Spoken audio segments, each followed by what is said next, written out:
Hey there, Psycho, heard the news. There's a new podcast made just for you. So if you like Psych and pineapples too, then I know you know what to do. Come on down to Santa Barbara town and get ready for Psyched. Hello, and welcome to Psyched, a podcast where we discuss all things Psych, the hit USA TV show. From hidden pineapples to crazy nicknames, come on, son, and join the fun. If you are a fan of delicious flavor and have heard it both ways, this is for you. I'm Keaton, your host, also known as Sean Gus Psych on Instagram, link in the description. I started watching a few seasons in, live on TV, and since then I have seen every episode at least twice. Today we are talking about Weekend Warriors. So this is Season 1, Episode 6.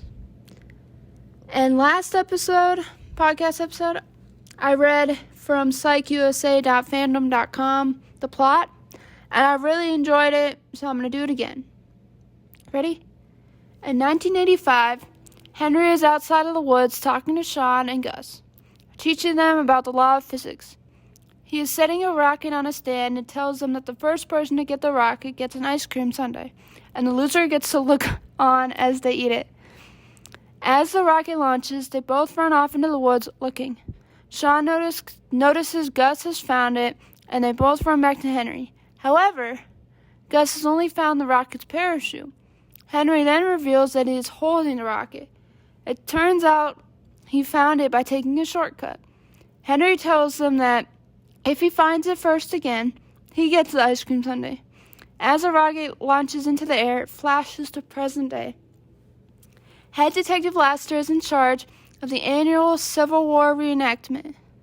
Sean knows watching the meltdowns at the rehearsal is more fun than the actual show, and so he and Gus, a history buff, show up to watch. Juliet then shows up and asks Sean and Gus if she can join them. Sean says only if you have a nurse's costume, and she replies saying she can get one.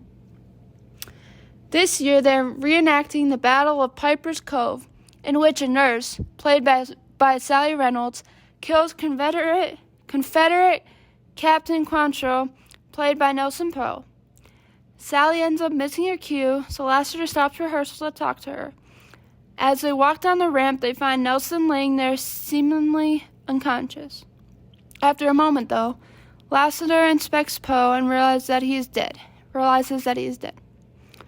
Back at the police station, Sean sees Juliet in an enclosed area inspecting Nelson's bloody jacket and sees a bullet wound on the jacket with an entry and exit wound. He then enters the conference room where the chief is talking to the law enforcement that was there at the time. He stands next to Sally, and the two exchange glances with each other several times. Since one of his men went down on his watch, Lassiter is determined to find out what happened, and everything points to an unfortunate accident. Sean, though, seeing the way that Nelson was shot through the heart, knows that this had to be murder. He also knows that Lassiter is having similar thoughts, but is not letting on. Back at the office, Sean recreates the battlefield plan from memory on the air hockey table, seeing where everyone was placed and therefore who had a shot at Nelson. The only one who had an angle and was in range was dentist George Cheslow. Sean makes Gus an appointment, and they go check out George. They find out George's wife once had an affair with Poe, which gives George motive. But they also find out that he's seriously nearsighted, and Lassiter won't let him wear his glasses on the battlefield because they're not of the period. There's no way George could have landed a shot that accurate. However, the police find love letters from George's wife at Nelson's house and show up to arrest George anyway. To prove George's innocence, Sean and Gus join the regiment to find the real killer. To get outfitted, they go to see reenactor Griffin Mahoney, who owns a jewelry store and also supplies uniforms and other memorabilia to the regiments. There, they find Sally Reynolds, who they learn is an insurance agent who has written policies for half the regiment, including a multi-million-dollar one for Mahoney's store. They find C4, plastic explosive, to fudge the cannon's blast for the audience, Mahoney explains. Gus also admires one of Mahoney's guns and holds it, only to get disgusted when something sticky gets on his hands. That night, while camping out with the regiment, Sean tumbles off the bridge accidentally and rolls down the hill the way Poe did. While lying on his back, he looks up to a tree and develops a theory as to how Nelson was killed. The next day, he goes back to the place where Nelson was shot to look for the bullet in the ground. See, Nelson was shot by someone on the field. Wasn't shot by someone on the field. He was alive when he rolled from his horse and was shot from the tree straight down. Sean is proven right when he finds a bullet, not to mention an authentic Civil War button that must have come from the killer's uniform. Sean then leads the police to the bullet with a vision, but still they believe it will point to George Cheslow.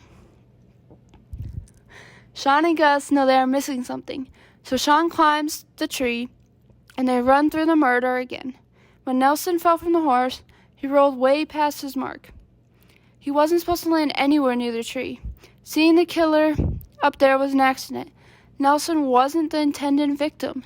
He only interrupted a plot to kill someone else. From his position in the tree, Sean has a perfect sight line to the medical tent where Sally Reynolds was stationed. The intended target was Sally, which means someone is trying to kill her.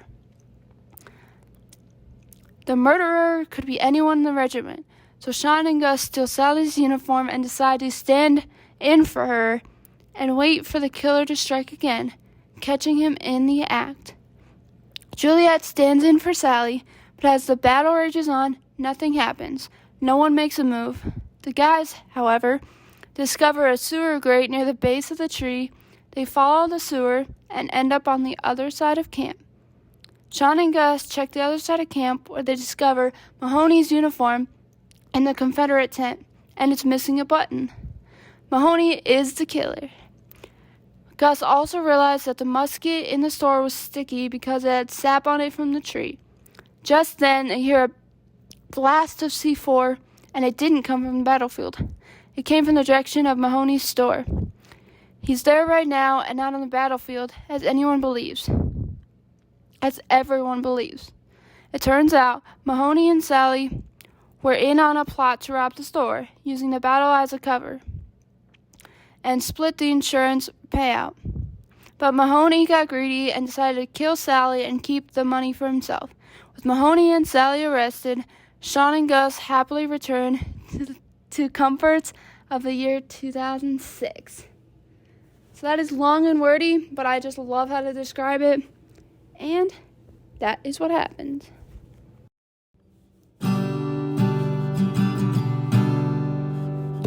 What I liked and what I disliked. So on Instagram, I started a new thing. I started asking people what their favorite parts of the episode was and what their least favorite were. So I got a few things. Not many at all. So maniac.maniac19_AUSLOY, she responded and said her favorite part of this episode was Sean making fun of Lassie's mustache or the urine pot, which is pretty funny. And E.B.Art4 responded, his favorite thing, or this person's favorite thing, was Lassiter's facial hair, and Gus saying what died on his face. Now that, I think, is the best quote from this episode, for sure. Let's see, did I have anything else from fans? Other fans, I guess. I am a fan.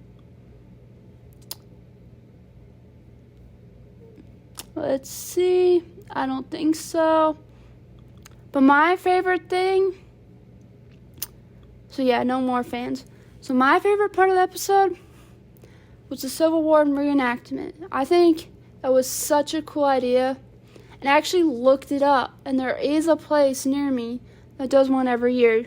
It's called Hale Farm and Village. And they have animals. And usually, like, younger kids go and can do, like, a petting zoo type thing. So I've done that when I was younger, but I never knew they did Civil War reenactments. And I think that's super cool. It just gets you more interested in the history instead of reading a textbook in class, some school class. So I thought that was pretty cool.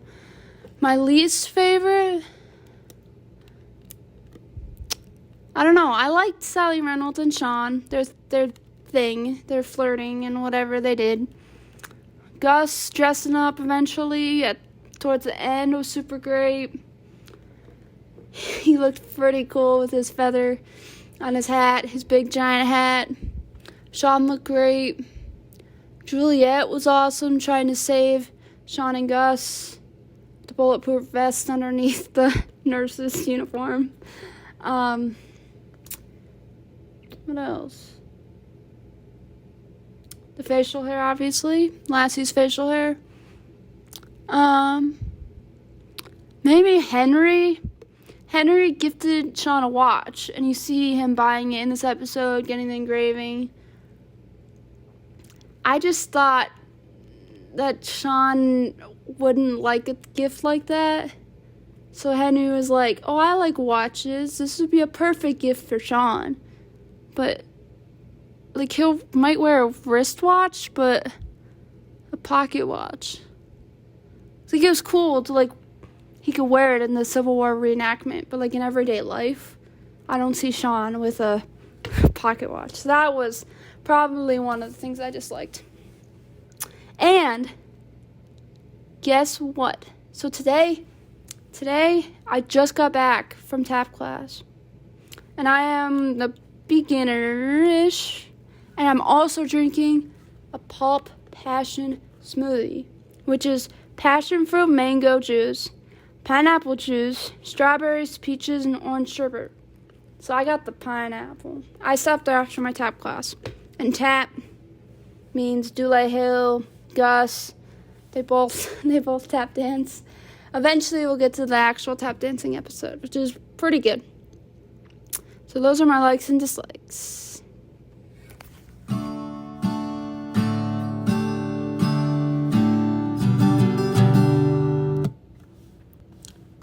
I've heard it both ways. So this is where we talk about plot holes in the episode, in the show, which I could not think of any, which is crazy, because there's usually plot holes. So if you know any, comment below, or you can comment on my Instagram, link in the description.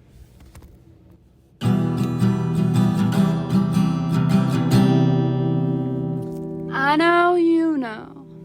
So this is the segment where we talk about all the actors in each episode and what they've been in. So I only recognize one. John Ross Bowie, who plays George Cheslow. He is in 25 episodes of Big Bang Theory. I love that show. I've seen all of the seasons. He plays Barry Kripke. And in the show, Big Bang Theory, he is one of Sheldon's, like, enemies. So Sheldon's main character. He's a really smart scientist. He works with Barry Kripke, and they often fight, and Barry loves to make fun of him. So it's really entertaining to watch, especially in this episode of Psych, where he's totally innocent and just a silly dentist who has bad vision, and then he steps up and goes to bully Sheldon, kind of, in a way. It's pretty funny. I do recommend that show. It's pretty funny. The main characters are 4 scientists, and one is, I guess, 2. So Leonard and Sheldon, they are theoretical physicists, and then Raj is, what's the one? I don't know what it's called, but he like deals with planets and stars. And then Howard is an engineer and also becomes an astronaut at some point in the show. Super cool. And then, of course, they meet people and stuff happens and they're nerds. It's pretty cool. I do recommend that show. So that's all I recognized for this segment. If you know any more, obviously, please share. I'd love to hear. Maybe you have some recommendations of some shows I should watch or movies. That'd be great.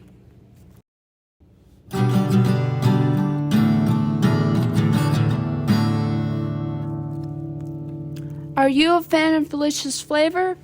Every week on Instagram, I ask people to tell me where the pineapple is in a specific episode. The fastest person to reply and be correct gets a shout out here. So this episode, there was a few, but only one person was right, which is, gotta say that. So I'm gonna shout out two people, even though one was technically right, just because they were the fastest. So Gust_T Showbiz. This person said at the very beginning of the episode, and Sean's eating one at the Civil War rehearsal. So yes, it's at the very beginning, but he is not eating one. Surprising. I know, right? So, Sean Spenstar X Gus TT Showbiz, all one word, on Instagram. This person actually said, the very beginning with the Snapple on the hill. So he's not eating the pineapple, he's drinking the pineapple. So am I, which is perfect. So there's the pineapple. There's hidden pineapple, at least one in every episode. And next segment.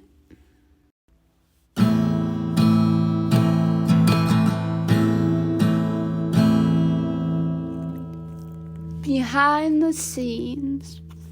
So on the DVDs that you can purchase of the show, Steve Franks, the creator of the episode, and sometimes producer, the actors will come on certain episodes and they'll do commentary, so they're voiceover while they're watching the episode.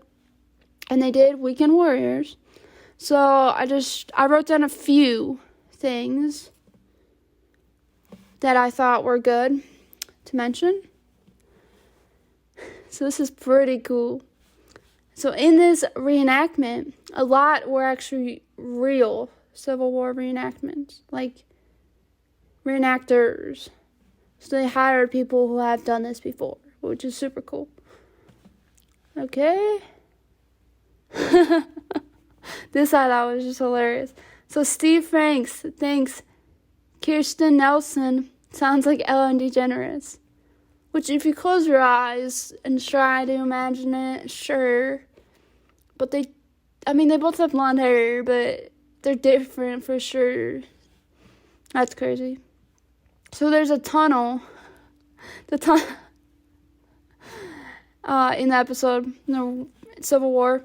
The tunnel is about 3 feet tall.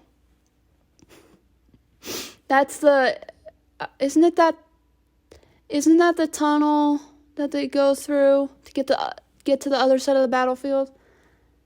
Yeah, that's 3 feet tall. Okay, so when Sean is at the police station, Henry's already given him the watch. He does a psychic episode, and Gus is helping him, and Gus is spinning the watch, like in front of his face, like he's hypnotized or something. Hypnotized. Dulé actually kept hitting James in the face with the pocket watch. So I don't know if there's bloopers on that, but they definitely had to film a bunch of times. And the last thing, the nurse and Sally Reynolds and Juliet looked a lot alike. So they tried to make them look different, especially with the hairstyle. So in this same scene with the pocket watch and Sean's vision, you see Sally Reynolds has her hair up, I think. Yeah, that's right. one of them has their hair up and, like, the other one has their hair, like, crimped and down. So they look a little bit different. So you can tell them apart. Which is, I mean, kind of funny. I feel like they I don't know if they should get that similar of actresses, but it's also super easy to tell them apart. I mean, we've gotten to know Jules for a few episodes. Hopefully you can recognize her and not think she's a nurse, even though she's wearing the nurse's skirt or dress at times. I don't know. I thought that was kind of funny that they try to make them look different, even though you should be able to tell. But it is helpful, I guess, if you're just... Some people turn on their TV and Weekend Warriors can come on. They're like, I've never seen this show, but it looks really good, so I'm going to watch. And then they're like, who's the detective and who's the nurse? I'm so confused. So sure, I get that. Comment below if you think I look alike, because I want to know. I kind of do. I do agree. And we're on to our next segment.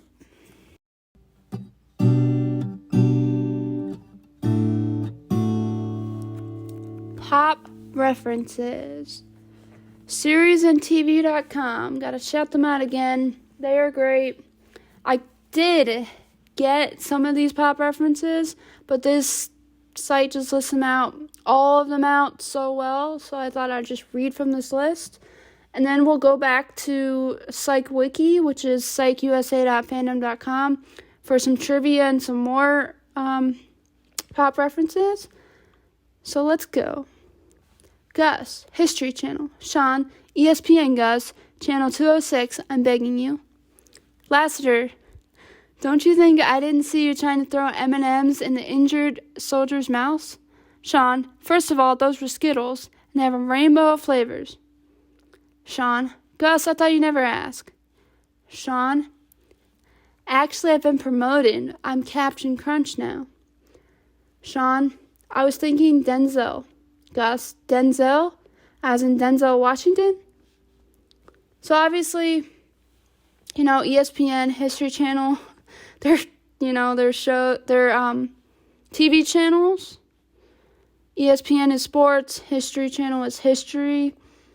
And then M&M's and Skittles, they're candy, round candy. One's chocolate and one's sour, sweet, something sour, whatever it's really called. I guess it's sour versus sweet.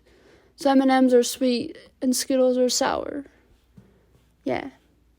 And then Captain Crunch. Captain Crunch is a cereal, right? And then Denzel Washington. Okay, so trivia. The title derives from a term of disparagement, disparagement. I feel like I should be able to pronounce that, but oh well.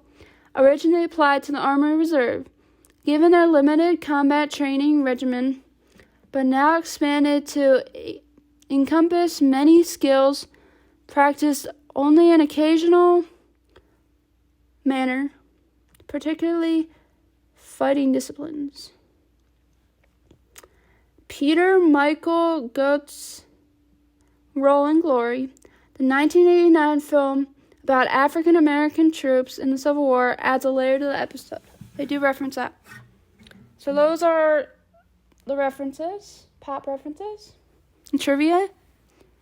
And this ends this episode. But before I go, I wanted to say, I'm very curious. They didn't talk much, at all, in the behind the scenes about Lassie riding a horse. If he has any previous horse experience, or they just taught him, or he can just sit up there. It was easy for him to just sit up there. But I'm an equestrian, and I was fascinated by that, all the horses. Not that it was a big part of the episode, but I was fascinated by it. So if you want to know, if you're curious, I've been riding for 13, 14 years. I've done English, hunt seat, jumper, eventing, dressage, some Western, hunt seats. I've ridden ponies, horses, big, small. No one probably knows what this means, but it's it's my sport, and I love it, and I thought I'd mention it because horses are awesome. And pretty cool that at least 3 other episodes there's horses involved in this show. At least 3. If you can name them below, in the comments below, or on my Instagram, you'll get a shout out in the next episode. And maybe I'll post a picture of me riding a horse on my Instagram, on this podcast Instagram. I should do that. Be on the lookout for that. And I hope you have a great day. I hope you drink some pineapple smoothie or, Snapple, or you eat a real pineapple, maybe some blueberry in there. And yes, I also forgot to say I do tap dance, but equestrian horseback riding is my main sport. I am not that great at tap dancing. I do it once a week, 30 minutes, maybe for a month out of the year just for fun. But I do love how talented Dule Hill is at tap dancing. So just makes me curious. Maybe Tim. Maybe Tim is just a great horseback rider and it's secret and no one knows it. Who knows? Maybe. Have a good day. I'll talk to you later. See you next episode. Next episode, we're getting scary with some ghosts. Maybe there's ghosts. Maybe there's some ex-girlfriends haunting people. Who knows? See you later. Bye.